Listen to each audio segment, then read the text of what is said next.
Hey guys, so today's video is going to be a tutorial on the look that I'm wearing right now.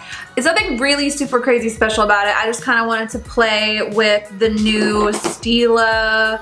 I believe these are called the Magnificent, there's something. I just wanted to create a glittery brown smoky eye using these, and to be 100% sure, I don't know how I feel about them if you're just curious. They're beautiful, but the color that it translated on my lid and the color, well, maybe they are kind of similar, but to me they do not look similar enough. This just kind of looks like a regular silver glitter at the end of the day, which is not what I purchased. And the fallout's been a little bit nuts. Like throughout the video you might catch it, or even now you might be able to see it, where there's just like glitter all over my face. And other gel liners that I've used in the past don't do that, and like regular glitter doesn't even really do that this bad. So I'm kind of on the fence. If you guys have any tips on how to make this work a little bit better, please let me know. Also, just so you guys know, in my next video, which I think is just gonna be like a chit chat get ready with me, I will be announcing a giveaway, so make sure you stay tuned for that. Also, really quickly, I have started, well, I didn't start it, I've had it for a while, but I am running another Instagram account. I will link it here or down below or something like that. It's basically just a different type of account because I'm kind of interested in creating other types of content, and I have like a mental block against putting anything other than makeup on my makeup page. So make sure you follow that if you're interested in like getting to know more about me outside of makeup, because I'm gonna be honest, I'm kind of getting sick of talking about it. I know that sounds nuts, but like I don't mind so much filming the videos that I film where I'm like teaching you guys very specific things, but outside of that, I'm just feeling really uninspired by it. So I will still be making beauty related content, like don't get me wrong, but I'm excited to mix some other stuff in there. I've said I was gonna do it a million times before. I always talk myself out of it, but I have decided now is the time. So anyway, I hope you guys enjoyed the video. Please check the down bar for information about other products that I mentioned, links to all my social media platforms. Thumbs up the video if you enjoy it. Subscribe if you have not. And I will catch you in the next one. Love you more than you'll ever know. Bye. Alright, you sweet little sassafrasses, we're starting off by priming the eyes, and today I'm using this Urban Decay eyeshadow primer. I'm just going to put that all over my lid using the applicator and blend it out with my finger. Please excuse the particularly bad state of my skin right now. It's been going through a crisis lately. I even had a chemical peel and it's just kind of still getting over that, so try to love me through it, man. That's all I can say. Next, I'm going to run some translucent powder all over my eyelid just to kind of lock that in place and give my powder texture something nice and powdery to blend into. And I'm going to take the Stila palette and I'm going to mix this kind of pink tone shade with this more warm kind of caramel shade. They're both very light in tone. I'm just putting them together because I wanted the crease color to be a little bit more on the neutral side. This whole eye look is going to be on the more cool toned of a brown smoky eye because the glitter is more cool toned, but I did want to keep the transition color up in my crease a little bit more neutral as opposed to like a stark cool color, because I do feel like that can be a little unflattering sometimes, so I just kind of mix something together. And I did build this up until I got it to the desired intensity that I wanted it to be. Next, I'm taking this warm red-brown shade out of the palette, and I'm just working this on a Wayne Goss brush, which is now my obsession as far as brushes are concerned. I pretty much could probably do an entire eye look just using this brush by itself. But once I lay my color down using the Wayne Goss brush, because I want this in a very precise area of the eye, just kind of working it over along my eyeball, because I'm going to have to blend a dark color up into that area. You don't want to leave it totally blank. But after I lay it down, I do go in with a bigger brush just to blend it out, soften it, and smooth it in with my transition color, and then I just built that up until I was happy with it. Next, going in with this warm chocolate brown shade right here that's also in the palette. You can substitute these colors for anything you have. This is not a very particular color combination. I just kind of felt like using this palette because I was using the Stila glitter all over the lid, but I just took that same Wayne Goss brush and started lightly feathering this color even further into that inner corner area, just kind of deepening up the entire eye look, just kind of going for it, man. You just gotta trust the process sometimes. I did go in with this bigger brush to start working the brown in softly because I didn't want it to be too harsh and too dark of a color placement or pigmentation as far as that dark brown is concerned. But I do go in with a smaller, more precise brush just to kind of deepen up the outer corner mostly and just get a little extra pigmentation on the outer part of the eye, because with me having the shape of eyes that I have, that does open up and give a little bit more dimension, but you don't have to do that if you don't prefer to. Next, I'm taking this Makeup Forever Aqua XL Cream Shadow. Let me just tell you guys, like, oh my gosh, Makeup Forever is just killing it for me lately. And the fact that they are just doing their cream shadows in this type of like a tube squeeze form is just giving me life in all the right ways, because it's perfect for if you are a makeup artist. I also think it'll help it from drying out. I mean, they're new, so I don't really know how that's gonna work, but I digress. Anyway, I'm just putting this all over the lid. It's just a nice bronze shade. It was super easy to work with, and these things do not move. I just didn't want to put an actual shadow down underneath this glitter. I thought if I did a cream shadow instead, it might kind of perform a little bit better. Speaking of the glitter, I'm going in with the Stila glitter. I don't know what it's called. You know, everything's down below. Please check the down bar for any information you guys need throughout this video. But I just took the applicator and put a little bit on the mobile part of my lid, and then took a brush to kind of pat it and spread it and get it to where I needed it to be. So this is kind of where I'm coming with you guys and saying, please let me know if you have any tips or tricks, because it worked out okay. I mean, for all I know, I might be using way too much, and that's where my fallout issue came from. But in person, there was glitter all over my face. It was not a good time. So anyway, I basically just laid it down and then blended it out with a brush, and then just add a little bit more dimension. I popped a smidge of black in that outer corner, but as always, feel free to omit that step if you do not want to add that extra dimension out there.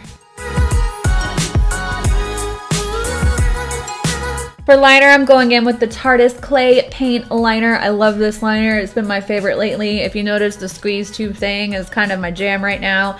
I'm just applying this lightly with a brush just to kind of give myself a little bit of liner to sit my lashes upon, because I am going in with a little bit more of a dramatic style of lashes today.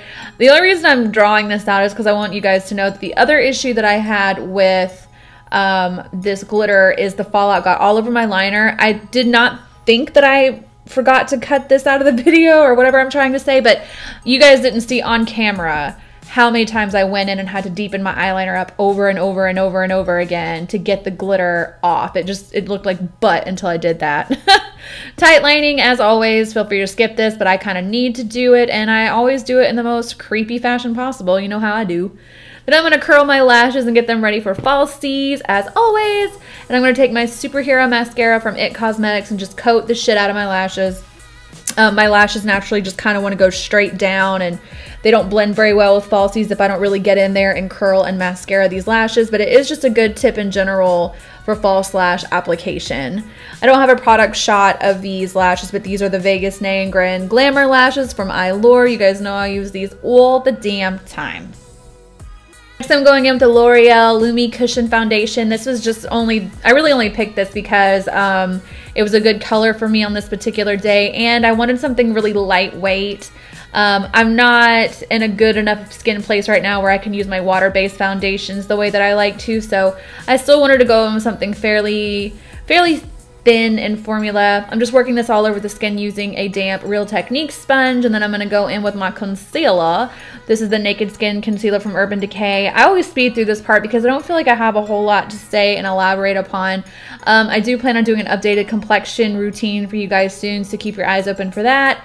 After I laid down my concealer, as always, I blended out with a damp sponge. I went in with a concealer that was pretty close to the tone of my skin at first. Like right now, that's what I'm doing. I'm still laying down my more natural skin tone concealer underneath my eyes, bridge of my nose, cupid's bow, forehead, and chin. It looks like I'm putting on a lot more than I actually am. My tube's just running out, so I kind of have to go in a couple times to get it all over the face the way I need to.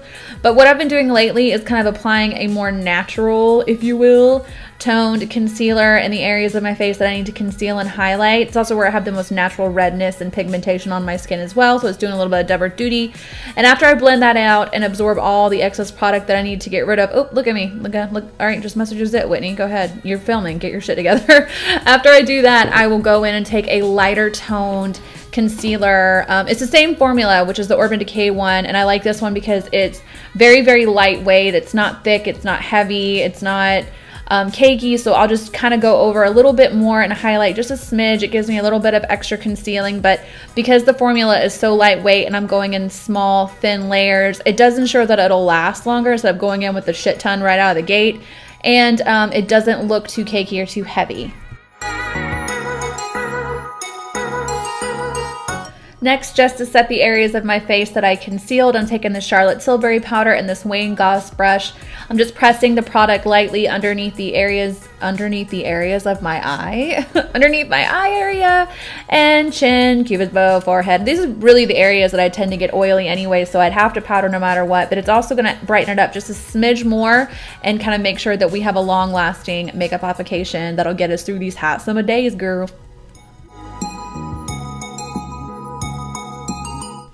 Once I'm done with that, I went ahead and took that same primer that we started off with and just ran it underneath my eyes and kind of smudged and blended it out with a pencil brush. You don't have to use primer underneath your eye, but I think it really helps keep everything where it's supposed to be, because throughout the day, your under eye area can kind of run and move, but that's just me. I'm just mixing the darker brown colors together on a brush and just kind of running them underneath the eye and connecting them to the outer corner of my eye. The under eye smoking technique that I use is just kind of intuitive. I just kind of mix a bunch of colors together, and I'll go in with smaller brushes with darker colors to add depth closer to that lash line.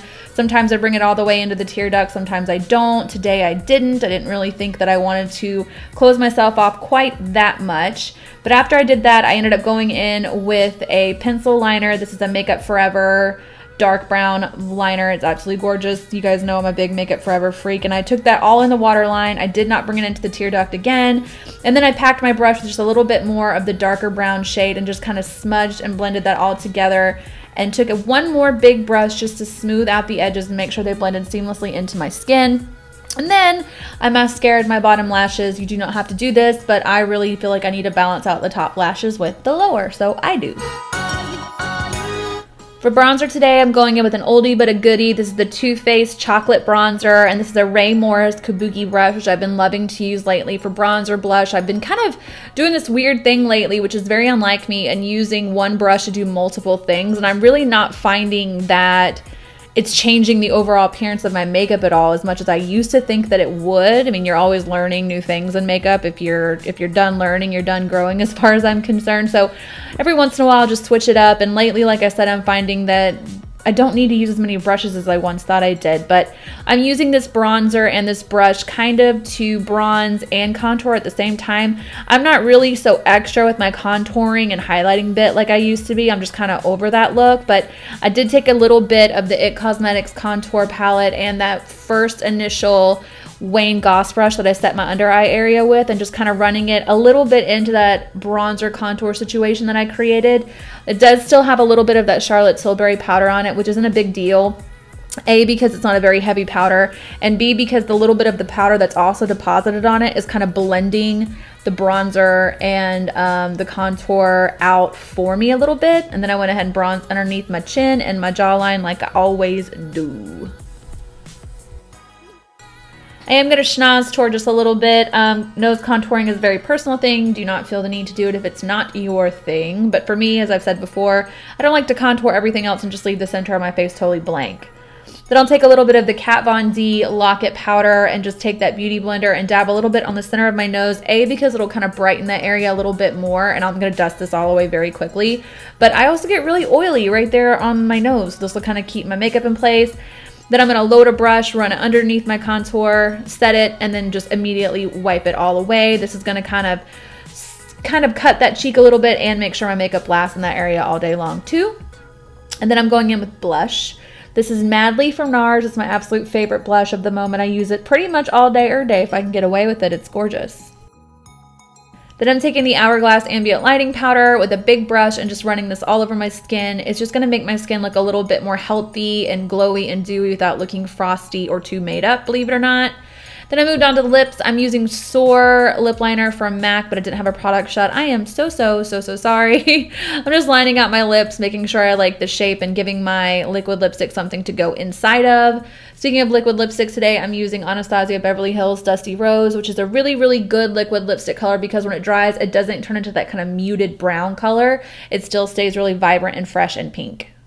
For lip gloss, I'm going in with Buxom's lip gloss in the shade Leslie. I wanted something juicy and kind of coral, and this one did it for me. So I popped that in the center of my lips and then blended out the edges with my fingers so it wasn't too goopy. Hope you guys enjoyed. See you next time. Bye!